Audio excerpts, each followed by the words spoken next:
Hey guys, my name is Mike. What I'm going to be showing you today is how to take out the fan clutch out of a Mack. This is a 2000 CX 613, and I'm going to be showing it to you because I couldn't find any videos anywhere online to do this. So I already took the clutch out. So what I'm going to do is show you how it came out, how simple it was, and why my clutch is shot on my truck. Okay, let me just switch the camera around here and I'll show you. Okay, you can see here that I've got the two clutches side by side. Here's the old clutch.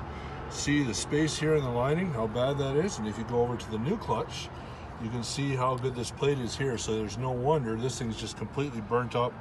Time is done.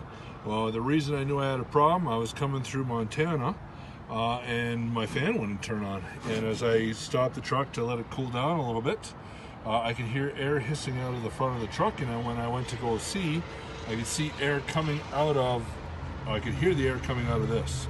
And that's how I knew that this unit was shot. So let me go over and show you the actual truck where I took it off. Okay, here I am at the truck, and you can see I've got the turbo line off here, and that was just simply so that I could get the whole fan and shroud out in one shot.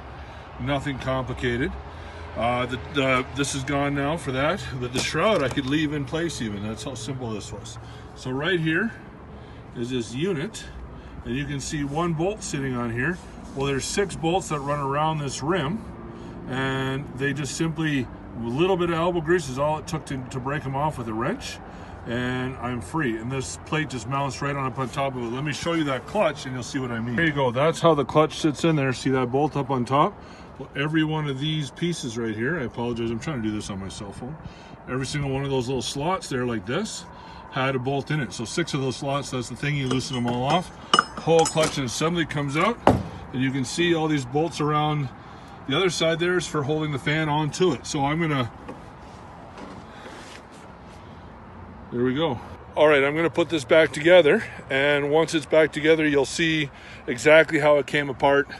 I'll show you mounting it in, but pretty simple process. The new clutch sitting here, and I got my fan sitting here. You can see I got my Milwaukee tools.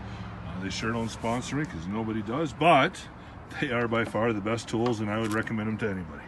Okay, here's all this goes on, just like that. That's how that mounts on there.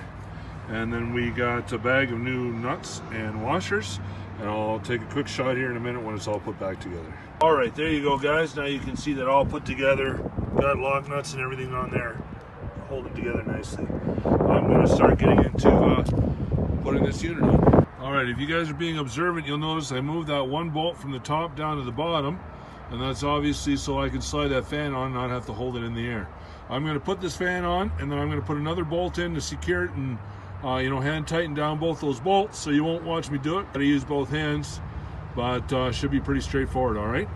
Hey guys, one thing I forgot to show you is you got your airline that sets up right here. This is the front of the clutch, the side that goes out to the to the radiator. And I'm just got this new line. Rather than put the old line on, I'm going to put this new line on. Just solve one more problem. So I'm going to put that on.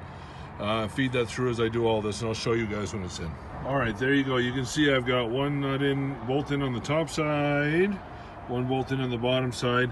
They're just snug down, and that'll work out well. See my clutch, fan, all completely installed there. Everything's good. All 6 bolts are in and down. I didn't mention earlier, but I did use lockdown on those on the bolts going into this way and towards the engine, because they didn't have any lock washers or anything. On the other side they have lock washers, so I did not Loctite them. You can also see I replaced the solenoid right here.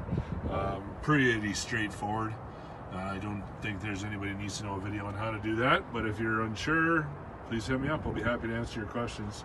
I'm going to go put this turbo line back on and fire it up, make sure all is working. Thanks for watching. Have a great day. God bless.